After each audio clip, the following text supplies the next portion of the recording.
Hey guys, welcome back to Cultivating Success. I'm Dr. Alison Bremner. Tonight we're doing a solo podcast. I just wanted to answer some questions I get all the time. And I've been doing this podcast for about a year now. I talk to a lot of students, a lot of associates. And, one of the most common questions that I get are, what are the biggest mistakes that new docs make? And so I want to talk about that tonight because I see the same mistakes over and over again. And I want to help you guys out and try to figure out how you can avoid these mistakes or at least minimize them. And so let's get into it. The biggest mistakes that I see, there's really four of them. And so the first one is talking too much. The second one is being too scientific, using too big of words, trying to show that you're really smart, making people feel really dumb for their decisions. That's not just a new grad thing, that's a chiropractic thing in general. I think chiropractors a lot of times make people, especially the general public, feel really stupid for the decisions. And that's because people probably don't see the world the same that chiropractors do, which makes sense, right? And the last one is they just give care away. And again, this is like a chiropractic thing in general, but I feel like when, students graduate, they're not used to charging for care, and they just want to get people in the office. So they give things away for free. They give exams away for free, adjustments away for free, x-rays away for free. And really it hurts their practice in the end because people don't value the care. So let's talk about mistake number one, talking too much. Now, some of this is really just because you're just excited. And I get that. You're out of school, you've been in school for 3 or 4 years, and you're just ready to be a doctor. And so you're super excited and you want to talk to everyone about chiropractic, which is awesome. That's a really good thing that you're excited and you want to influence your community. But here's the thing is that like when someone comes to your office or someone basically raises their hand and they say, I want help, you should just say, great, let's get you help. But instead, like you want to tell them the chiropractic story, maybe tell them your chiropractic story, maybe tell them about your technique or tell them how much research your technique has. And really, they don't care. I know that might be hard to hear, but they don't care. Just like you don't care about a lot of things other people do. You became a chiropractor because you care about chiropractic. And so, another thing is in school, you are talking all the time to other chiropractic students, right? And that's all you guys do. You are around each other for, 8 to 12 hours a day, and you're talking about chiropractic. So that makes sense. But you have to realize when you get out into the world, you really have to be concise and understand how to get your messaging across very quickly. And so, I think that a big way that you can help that is by having scripts. Now, I know a lot of people are like, ooh, scripts, that's going to sound so robotic. That's going to make me not sound genuine. But it's actually the opposite. And here's why. So I'm not saying that you need to go like buy a script or do a script that someone else wrote, because yeah, that might, come off as not you, not authentic and, robotic and salesy. But here's the thing, like you have to then create a script, because if you don't know what you're saying, you're going to be off in la la land and you won't have control of the conversation. So you can simply just write out like what you normally say. And I would recommend that you shorten it as small as possible. Like write out what you're going to say and then like half as much and then maybe half as much as that. Because again, you're over talking most chiropractors. So if you have a script though, you understand when they ask a question, you're not going to get thrown off because you're following a certain script about what you say, what points that you want to hit. So I think that's super important. And, you can create these scripts yourself. You can use someone else's script at first, see what you like, see what feels good, see what works for you. And you also, when you use a script, you can test it. If you're using a script and you're not getting high conversions or you're not getting people coming in, then maybe there's something wrong with what you're saying and you can go back and tweak it. If you're just saying random stuff every single time, you can't really figure out like what you're saying wrong, or like maybe you're saying something weird and you didn't really realize it.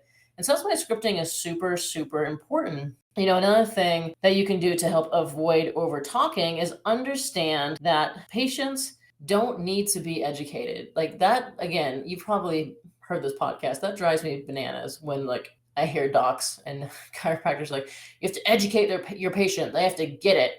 And by no means am I saying that you shouldn't talk to your patient about health and understand that the principle of chiropractic is health comes within. I mean, that's it. There's no more explanation than that. But it's weird that chiropractors want to sit them down in a room and like have this whole conversation, this whole educational program, and you think that that's going to somehow either convince them to stay for care or make people refer into your office. The reality is it doesn't. I think that if you can empower them slowly through care, they'll understand what chiropractic is, they understand what your office is. But if you're just sitting there like trying to beat in information to them, they're probably tuning it out.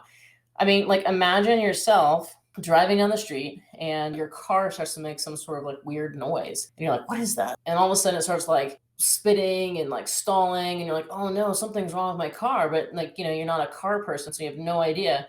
So you look up, probably on Google, auto mechanic near me, or best auto mechanic, or auto mechanic in, whatever city you're in. And you find someone that has really good reviews and you take your car there. You have no idea what's wrong with it. So you're hoping they do some sort of diagnostic, they take a look at it, and you're hoping that they just tell you, we can fix it. And hopefully it's not that expensive, right? Imagine if what the auto mechanic did is you come back for your report to find out what's wrong with your car. And they said, okay, well, before we can do any repairs on your car, we're going to have to do some education so you understand what a carburetor is, because that's what's broken. So they sit you down in a room and they start going over the history of carburetors and auto mechanics and when the first car was built. And you're sitting there like, can you help me? Or like, can you fix my car? Like, why are you trying to educate me on auto mechanics? That's really super weird. And then they're like, okay, do you get it? Do you understand the bigness of auto mechanics and carburetor? Say it with me, carburetor, say it. It would be insane, right? But that's what you're doing to them. When you sit them down, you're like, say subluxation. Like, it's crazy because that is just, patients think that that's totally weird. Now, don't get me wrong. I'm a principal chiropractor and I do knee, chest, upper cervical, and we do subluxation based chiropractic, but it doesn't mean that I'm beating that into them. I'm helping them by empowering them about their health. We talk about how, hey, you heal from the inside out, but that's basically it. So talking too much, I promise you're just going to talk them out of care. And what I do with my associates is in the report of findings, if they talk longer than 15 minutes, I knock on the door, a little knock like, hey doc, everything okay in there? And that is code for stop talking. Even if they're like on a tangent, they just literally stop talking and hopefully finish up the report. Because the thing is, they're stoked about care. Like when people come in, they're like ready to start. They want to get better. They want to heal. And the more you talk to them, the more you talk them out of care. So you just got to be careful not to talk too much because they're super excited.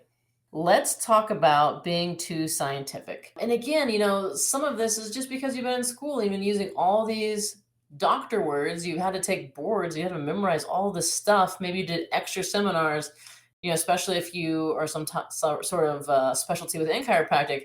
And that's awesome for you. But to a normal person, like when you start using really big words and trying to show them how smart you are, they just start nodding their head. And that's an indication if a patient just starts nodding their head and not saying anything, that means I have no clue what you're talking about. And I understand that you want to show them that you're really smart and you're an expert, but quite frankly, like they're already there because they trust you. And the more that you try to like show them how smart you are, the more you actually come off as, you're not very confident, or there's maybe you have some sort of insecurity because like, why would you need to be so scientific? Like just talk to them like a normal person.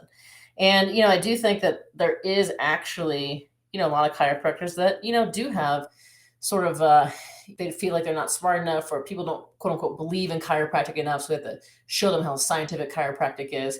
But, at the end of the day, that's just going to backfire. I just think that chiropractors would rather be right than rich sometimes, which is crazy, right? Because here's the thing, is like you explain what chiropractic is. And if they want to sign up for care, then great. If they don't, then that's okay too. But no one didn't sign up for care because they didn't think it was quote unquote scientific enough. They may have already come in there for some reason. Let's say they got drug into your office and they didn't really want to be there in the first place. Then maybe they might say something like, well, I just need to see more research. When someone says that, they just mean, I don't trust you. Same thing was like, oh, I can't afford this. They're actually just saying, I don't trust you. Because if they did trust you, the money wouldn't matter. And the quote unquote showing the research, like who in the heck sits around and reads research? I think that's like the most hysterical thing when I hear from like people, like mostly in like a public setting, someone's like, well, I just want to see the research. And I'm like, oh, because you like sit around and like go on PubMed and read research. Like it's just so absurd. So I think that you just have to understand that, like, use normal words. You don't want to sound like an idiot. You want to sound like you're super sharp and smart, but like you don't need to beat them down with like, let me show you that I'm smarter than you are. Because at the end of the day, that's just it's gonna come across as you actually being insecure. The last thing is, with using really scientific words, is people actually make decisions based on emotion, not facts. People actually hold on to their opinions harder with facts. And if you've ever been in a debate with someone who, with, let's say it's some sort of hot topic that people are very emotional about, and you try to present facts to them about that topic, all they do is actually cling to their viewpoint even harder. So the only way actually to get people to change people's minds is to emotionally connect with them. And that's what you should be doing. During your day one, in your ROF, you should be eliciting emotion. So get them to think about like, hey, how would your life be different if you didn't have migraines every day? How would your life be different if you woke up and you were able to play with your kids without worrying about getting such a horrific migraine that you had to lay down in a bed for the rest of the day? Emotionally, they would attach to like, man, my life, this is what I could do if I didn't have migraines anymore. And I would feel like this. And they would describe feeling words. A lot of times in my report, I say, tell me how that would feel. And once they're able to do that and they get emotional, maybe they even cry a little bit, that's it. They're sold. They don't need an explanation. They don't need the science behind it. They want to get their life back. And if you can tap into that emotional response, that's actually how you're going to get more patients in your office. And that's actually how you're going to convert them to care, because they're emotionally connected with you. And a great book on this is Building a StoryBrand. And it talks about in that book about how the hero of the story is actually your patient, and you are the guide of getting them to basically their heroic journey, which would be to be better. And I think a lot of times chiropractors think that they're the hero. And so when you read this book, it's really great about how you can use emotion to describe what you do. And it's going to help your branding and marketing. And people are going to relate to your story, and they're going to relate to your office much better if you can start thinking about an emotional level from their side. Like, what emotions are they dealing with? Like, what would it be like if you had a headache every day? What would it be like if, you had vertigo and you couldn't function? Or what would it be like if you're in chronic pain? And so if you think about what it'd be like for them, I think you're going to have a whole lot more success in getting patients into your office. Now let's talk about an issue that I think that not just new grads have, but I think chiropractic in general, but definitely new grads. And that's making people feel dumb for their decisions, especially health. Because here's the thing is, in society, the two topics that people know the least about is health and wealth. That's why everyone's sick and broke, right? So like most people are sick and broke. And that's because they don't understand health. They make really bad decisions, both financially and with their health. So like, for you to expect people to have your same worldview on health is absolutely ludicrous, because there's a reason that you're a chiropractor.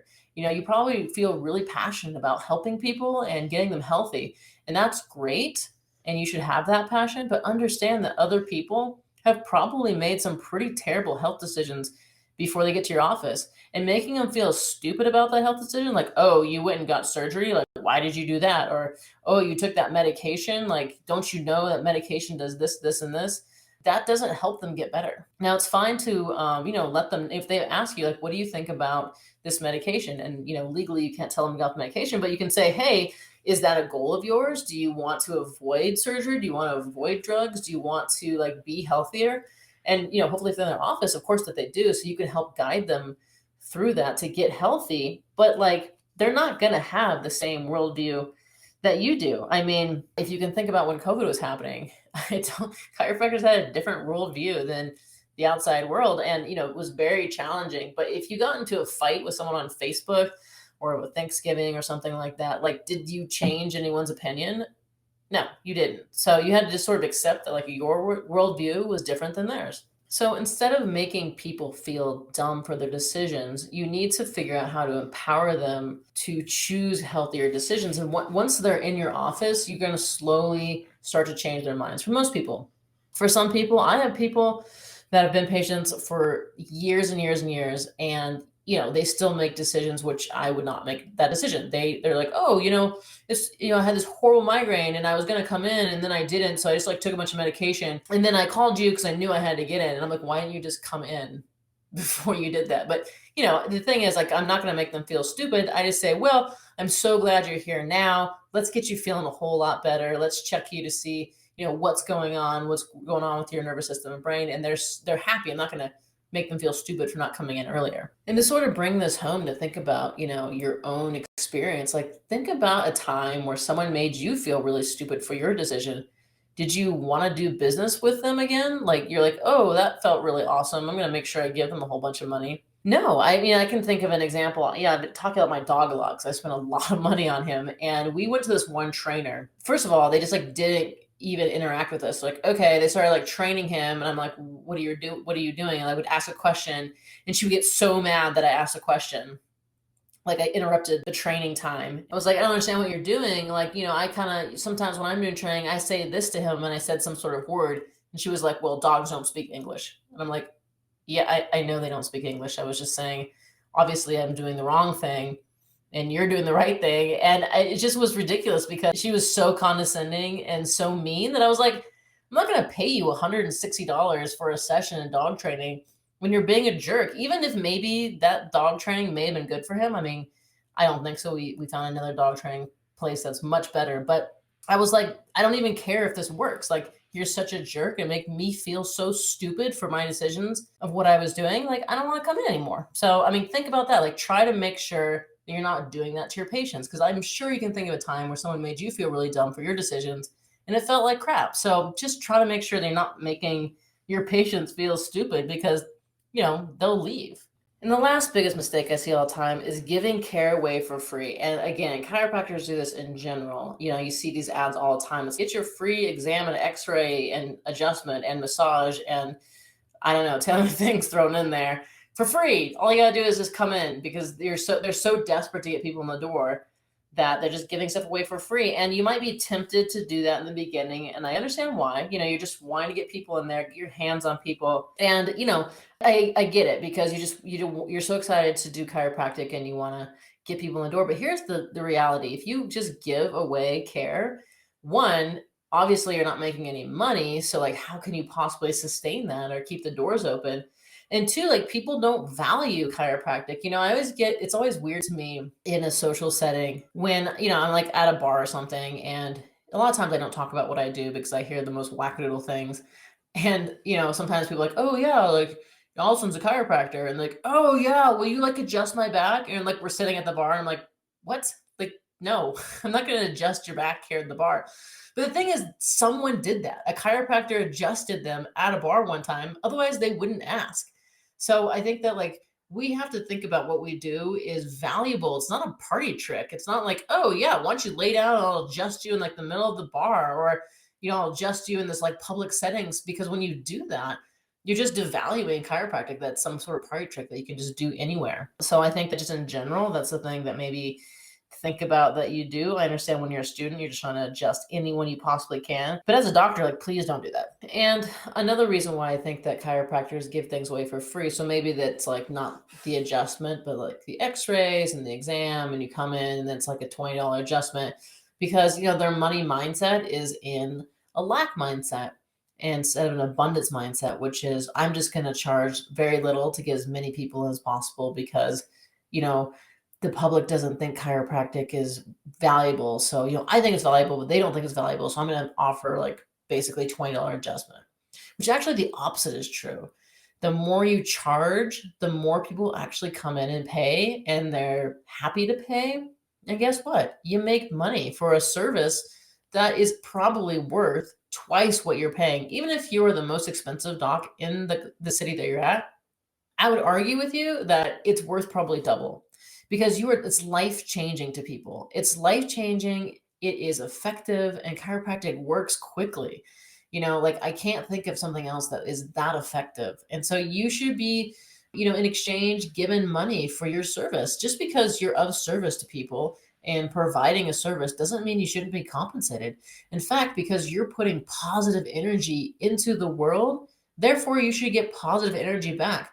And that's what money is. It's just energy. It's an energy exchange between one person to another person. And there are trillions and trillions of dollars out there. Just accept it. If you are accepting of money, then that's super helpful. Here's a little tip that I give to students. When someone offers you anything, so like you're going out to dinner, someone's like, I'll pay for it, or like someone, getting coffee, hey, you know what, I'll get your coffee. It's interesting, like the humans typically, oh, no, no, no, like I got it. No, no, no, I got it. Just say, thank you. Oh, really? Awesome. Thank you. Because what you're doing is that you're saying to the universe, hey, I'm accepting money at any point. If anyone ever wants to offer me money, I just say yes, no matter what. So if you want to give me some money, I'd be happy to take it from you. But it is a good practice to just start doing that, because you can start breaking yourself of the habit of trying to like say, oh no, I'm not accepting money. Just say to yourself, I'm accepting money at any time from any source, no matter what. And it's not a negative thing, it's a good thing. So money mindset is a thing that, new docs need to work on, but quite frankly, everyone needs to work on it all the time. It's a constant pursuit, because in society, they demonize money, all the time. They're talking about how rich people are evil and money is bad. So you're going to have to do something to make sure that your money mindset stays positive. And so, my recommendation is to listen to podcasts, read books. My favorite book is The Little Money Bible. I read that probably, I don't know, 5 to 7 times a year. A lot of times, when I say read it, I mean I put it on audio, because I audiobooks much faster. And so a lot of times if I'm struggling, I'll just put it on in the car. And I've heard it a million times, but it just helps. It resets my brain. So it's something I'd highly recommend that you do. Yeah, guys. So the most common thing that I see with new grads is they talk too much. They are way too scientific. They make people feel dumb for their decisions, and they just give away care, and they don't value chiropractic. I think that if you could just think about those 4 things, it would really make a difference when you're first starting in practice. Now, whether you're an associate or you're opening your own practice, you guys know how I feel about that. But no matter where you are, you can always implement these things, because it is something that I see all the time. They're big, big mistakes, and you can work on it. So that's what I would suggest for you. That's all I got for you tonight, guys. I just wanted to be simple, kind of answer some questions I've been getting frequently here. I'm here to help you guys. If you have any questions about practice or business or books that you should read, please reach out. You can always go to AlisonBremner.com. I have classes on Teachable about how to find an associate position, or if you want to hire an associate, you can also just shoot me an email. We have it below. Reach out to me on Facebook. Very accessible. Love to hear from you. That's all I got. See you later.